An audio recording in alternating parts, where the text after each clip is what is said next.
2 Chronicles 10. Rehoboam went to Shechem, for all Israel had come to Shechem to make him king. When Jeroboam the son of Nebat heard of it, for he was in Egypt, where he had fled from the presence of King Solomon, Jeroboam returned out of Egypt. They sent and called him, and Jeroboam and all Israel came, and they spoke to Rehoboam, saying, Your father made our yoke grievous. Now therefore make the grievous service of your father, and his heavy yoke which he put on us, lighter, and we will serve you. He said to them, Come again to me after 3 days. So the people departed. King Rehoboam took counsel with the old men, who had stood before Solomon his father while he yet lived, saying, What counsel do you give me about how to answer these people?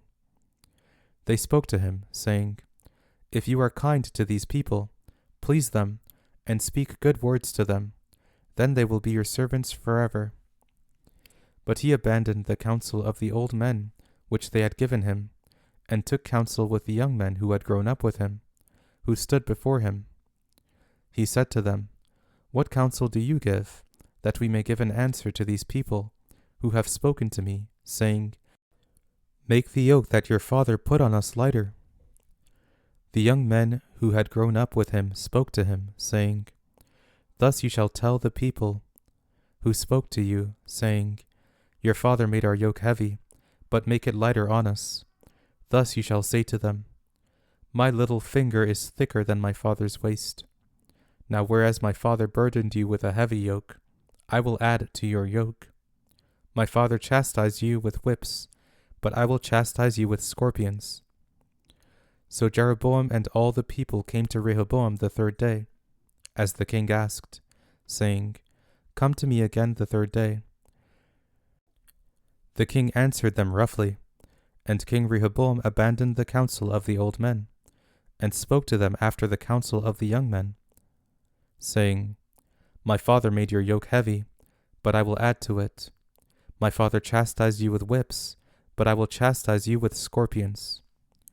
So the king didn't listen to the people, for it was brought about by God, that Yahweh might establish his word, which he spoke by Ahijah the Shilonite to Jeroboam the son of Nebat. When all Israel saw that the king didn't listen to them, the people answered the king, saying, What portion do we have in David? We don't have an inheritance in the son of Jesse. Every man to your tents, Israel. Now see to your own house, David. So all Israel departed to their tents. But as for the children of Israel who lived in the cities of Judah, Rehoboam reigned over them.